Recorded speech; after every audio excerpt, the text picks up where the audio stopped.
السلام عليكم ورحمة الله وبركاته. بسم الله الرحمن الرحيم. الحمد لله رب العالمين. اللهم صل وسلم وبارك على سيدنا محمد وعلى آله الطيبين الطاهرين وصحابته أجمعين وبعد.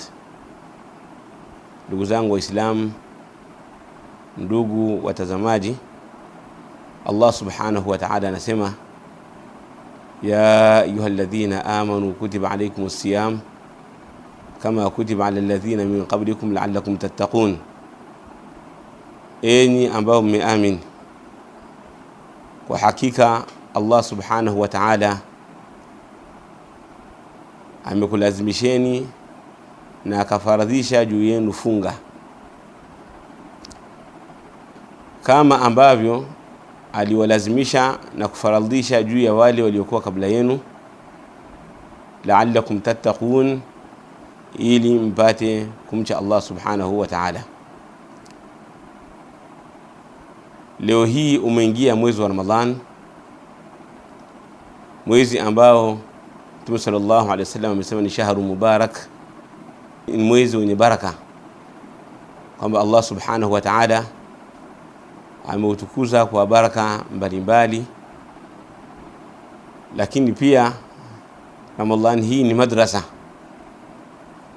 ambayo ni madrasa tunasoma ndani yake iman, ni madrasa tunaweza kusoma na kujifunza ucha Mungu, ni madrasa ambayo tunaweza kuyasoma mambo ambayo yanaitakasa nafsi zetu.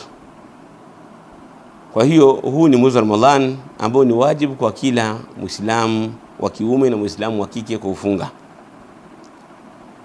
Na saumu, ndugu zangu, maana yake ni at-ta'abbudu lillahi subhanahu wa ta'ala bil imsaki 'anil mufattirat min tulu'i al-fajr ila ghurubi shams.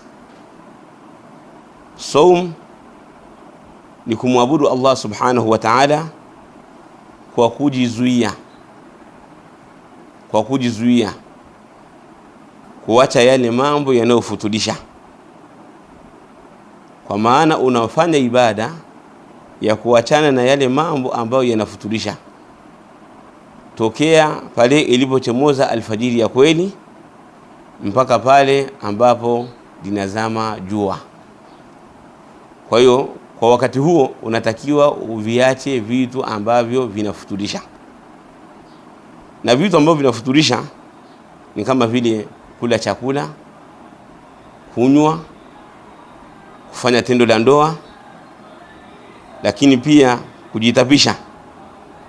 Yani ukajitabisha mwenyewe, sio yule ambaye yani matapishi yamemzidia, yani kile kichefuchefu kimemzidia akawa ametapika.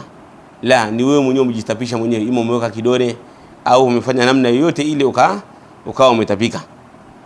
Mtume sallallahu alayhi wasallam anasema man dhara'ahu alqay', yote yule ambaye itakuwa kimemzidia kichefuchefu akawa ametapika, fala qada alayhi, huyu haitakuwa wajibu yani kulipa, yani kwa maana hatafungua.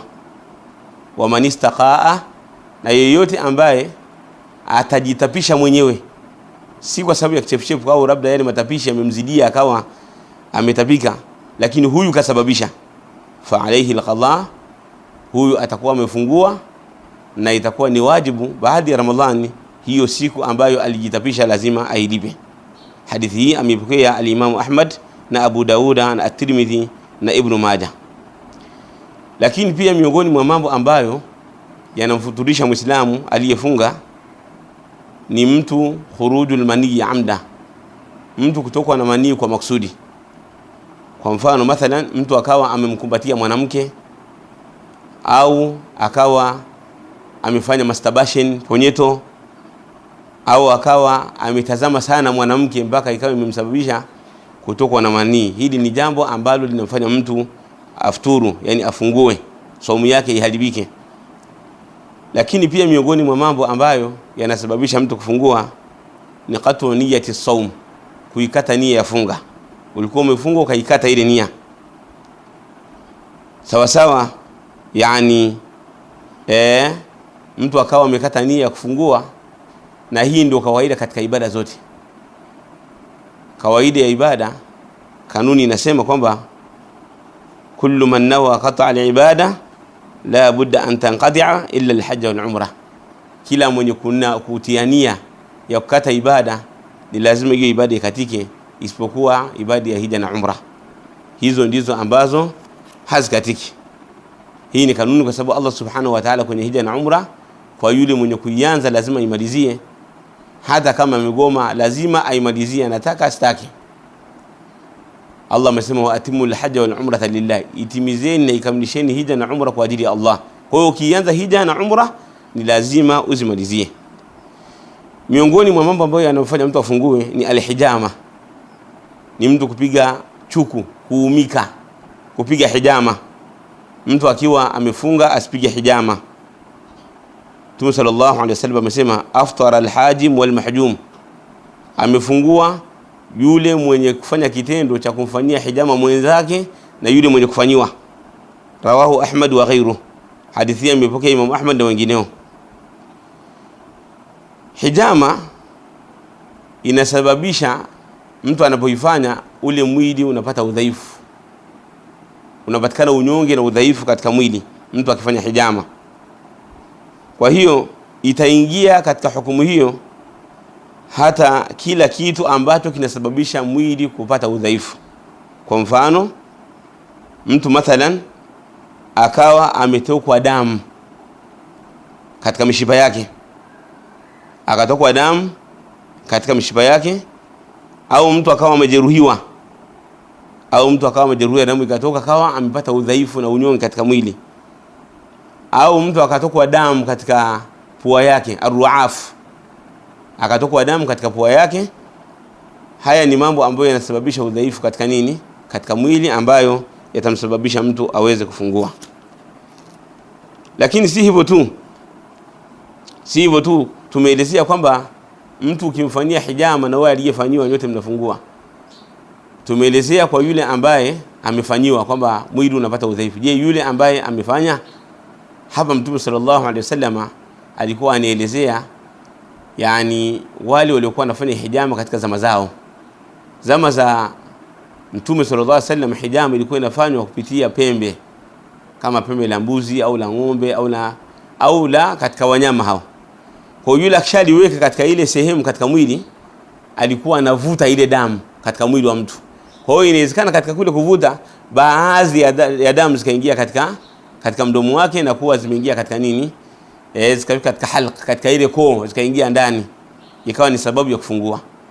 Lakini kwa zama hizi, kwa namna watu wanaofanya hijama, yule mwenye kufanya hijama kumfanyia mwenzake yule hafungui, kwa sababu wanatumia chupa na vile vifaa vya kisasa, kiasi kwamba mtu hawezi kutumia mdomo wake kuweza kuivuta ile damu, bali inakuwa inavuta kupitia vifaa ambavyo vinatumika vya kisasa. Tayib.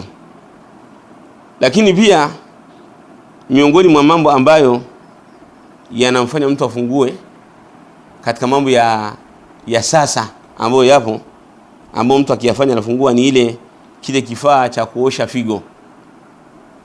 Mtu akioshwa figo anafungua, nayo pia inaingia katika hukumu ya mtu ambaye amefanya hijama, kwa sababu vile vifaa vile ima atafungua kwa sababu ya ule udhaifu unaopatikana, au yale madawa ambayo yanachanganywa yakawa yanaisafisha figo, kuna mengine ambayo yanakuwa yanabakia. Kwa hiyo inakuwa ni sababu ya kufuturu, nayo ni sababu mbili.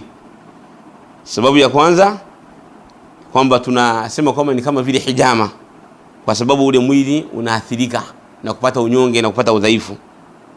Sababu ya pili, kwa sababu wakati wa ile amalia jirahia, ile amalia ile ya kuosha na kuisafisha ile figo, basi huwa yani yanachanganywa yale madawa ambayo yanaweza kusababishia mwili kupata udhaifu, au yanaweza kufanya ule mwili kuongezea chakula au kuupa nguvu. Sasa yale madawa yanaongezewa na vile yani ile alghidhaia, kile chakula au vile vitu ambavyo vinaongezewa katika mwili vinakuwa ni vyenye kufunguza, kwa hiyo vinamsababisha yule mtu aweze kuwa ni mwenye kufungua. Lakini vile vile kuna hukumu ya yani sindano. Sindano maulama wameitofautisha. Wametofautisha kuhusiana na ile sindano ambayo inaongeza chakula na ile sindano isiyoongeza chakula. Kama ni sindano inaongeza chakula, basi hiyo sindano itakuwa inamfanya mtu afungue. Lakini kama ni sindano isiyoongeza chakula, hiyo sindano itakuwa mtu hatofungua. Lakini pia inashurutisha katika ili kuharibika saumu kwa hayo yote ambayo tumeyataja. Ili saumu iweze kuharibika kwa hayo mambo yote 7 ambayo tumeyataja au mambo yote yaliyopita, inabidi yapatikane masharti 7. Ili vile vyote hivi yenye kumfanya mtu afungue viwe ni vyenye kumfunguza, lazima yapatikane masharti 7. Yapatikane masharti 4. Sharti la kwanza, an yakuna amidan lilfi'li, awe amekusudia kufanya hicho kitendo. Ama yule ambaye hajakusudia, huyo atakuwa hajafungua. Kama amefanya kwa makusudi, huyo atakuwa ni mwenye kufungua. Lakini kwa mfano kinyume cha makusudi ni nini? Kinyume cha makusudi ni kwa mfano mtu mathalan anatembea hali ya kuwa ameuachia mdomo wake, haja ufumba, kaufumbua mdomo wake, kauachia mdomo wake, ikawa imeingia nzi kwenye mdomo wake, kaingia mpaka kwenye koo, ikaingia kwenye tumbo lake. Au kwa mfano mathalan kikaingia kitu chochote katika wadudu bila kukusudia, saumu yake huyu haitoharibika. Saumu yake haitoharibika sababu katika mambo ambayo yani kuweza kuepukana nayo ni jambo ambalo ni gumu. Na vile vile maji, yani mathalan alikuwa anatawaza, kwa ghafla yale maji yakawa yameenda moja kwa moja mpaka kwenye koo yake. Alipokuwa anatawaza, yeye hajakusudia maji kuyafikisha kwenye koo, hajakusudia kufanya hajafanya kufanya mubalagha katika almadhmadha walistinshaq, hajakusudia kufanya mubalagha kuyaweka maji hajakusudia maji kuyapeleka zaidi katika mdomo wake, ima kupitia upande wa pua au upande wa mdomo. Lakini maji bahati mbaya alipoyapeleka yakawa yamenyoka moja kwa moja mpaka kwenye koo yake, yakamzidia maji, yakampitia, yakamharakia, yakaenda akawa ameyanywa bila kusudia, huyo hafungui. Jambo la pili, sharti la pili, an yakuna mukhtaran, awe amekusudia, iwe ni kwa khiari. Vile vitu 7 vile vya kufunguza ambifanye kwa khiari yake. Lakini lau mathalan amelazimishwa kama lazima ufungue, wakamkamata wakamlisha chakula au wakamnywisha kwa ulazima, kama baadhi ya nchi wanaokataza raia wao kufunga, atalazimishwa na saumu itabaki pale pale, kwa sababu wamemlisha chakula yeye hajataka. Kwa hiyo saumu yake ataihesabu, itaendelea kama kawaida. Sharti la 3, yakuna dhakira lisawm, au anakumbuka saumu lakini akiwa amesahau, saumu yake haiharibiki. Mtume sallallahu alaihi wasallam anasema, idha nasiya fa akala wa shariba, akisahau akala na akanywa, falyutimma sawmahu, aitimize saumu yake, fa inma at'amahu Allahu wa saqaa, kwani si vingine amemlisha Mola wake na amemnywisha. Kwa hiyo yule ambaye amesahau kwamba kafunga akawa amekula au amekunywa, huyu saumu yake inaendelea kama kawaida. Sharti la 4, ayakuna aliman bilhukmi, awe anajua hukumu, au anajua hukumu kwamba kitu fulani kinafuturisha. An yakuna aliman bilhukmi bilmufattili, au anajua hukumu ya kile kinachofuturishwa kwamba hiki kinafuturisha, lakini akiwa hajui, saumu yake haitoharibika. Kwa mfano mtu akafanya jambo fulani akadhani kwamba halifuturishi, huyu mtu saumu yake itakuwa iko pale pale. Mtume sallallahu alaihi wasallama au Allah subhanahu wa ta'ala anasema, wama kunna mu'adhibina hatta nab'atha rasula, hatakuwa ni wenye kuadhibu watu mpaka tuwe ni wenye kumtuma mtume. Lazima mtume na mjumbe afiki, atoe ujumbe kutoka kwa Allah subhanahu wa ta'ala, auelezee na watu wauelewe. Hapo ndipo ambapo mtu akienda kinyume ataadhibiwa, kwa kuwa huyu amefanya sio kwa kusudia, basi saumu yake itakuwa ni sahihi, kwa sababu yeye alikuwa hajui. Tayib, haya mambo ambayo yamefunguza yatakapokuwa yametokea mchana, katika mchana wa Ramadhani, kwa yule ambaye amefunga, yani kwa maana mtu akawa amefungua, mtu kaamua kufungua kwa kufanya jambo hili kwa maksudi. Nini hukumu ya mtu ambaye amefungua kwa maksudi ndani ya mchana wa Ramadhani? Hukumu yake, jambo la kwanza, anapata madhambi. Mtu aliyefungua kwa maksudi ndani ya mchana wa Ramadhani, jambo la kwanza, anapata madhambi. Jambo la pili, saumu yake inaharibika. Jambo la tatu, ni wajibu ajizuie sehemu iliyobakia katika siku hiyo. Lazima yani asiendelee kula, asiendelee kufanya yale mambo ambayo yako kinyume na saumu katika siku iliyobakia, yani wujubu imsaki baqiyati al-yawm, ataendelea kujizuia katika siku iliyobakia. Saumu imeharibika, lakini lazima aendelee kwa sababu yeye yani amefanya kwa maksudi. Lakini jambo la nne, wujubu al-qadha, itakuwa ni wajibu kulipa ile saumu ambayo ameifungua kwa maksudi.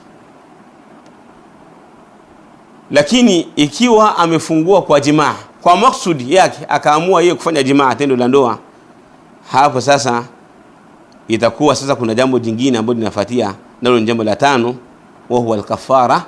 Itatakiwa kulipa kafara, kwa maana yoyote atakayefanya jimaa, tendo la ndoa, mchana wa mwezi wa Ramadhan, atapata madhambi, saumu yake itaharibika, atatakiwa aendelee kujizuia kutofanya mambo ambayo yako kinyume na saumu kwa siku iliyobakia, yani asile na asinywe na asifanye lolote naona bila kufanya chochote katika siku iliyobakia, na itakuwa ni wajibu kulipa ile saumu aliyoiharibu, na atakuwa ni mwenye kulipa tena, yani kufunga siku 60. Atafunga siku 60 baada ya mwezi wa Ramadhani, siku 60, yani miezi miwili ambayo inafuatana. Kama atashindwa, hapo ndipo ambapo atakuwa ni mwenye kulisha maskini. Wallahu ta'ala a'la wa a'lam, wa sallallahu wa sallam wa baraka ala nabiyina Muhammad wa ala alihi wa sahbihi ajma'in, walhamdulillahi rabbil alamin.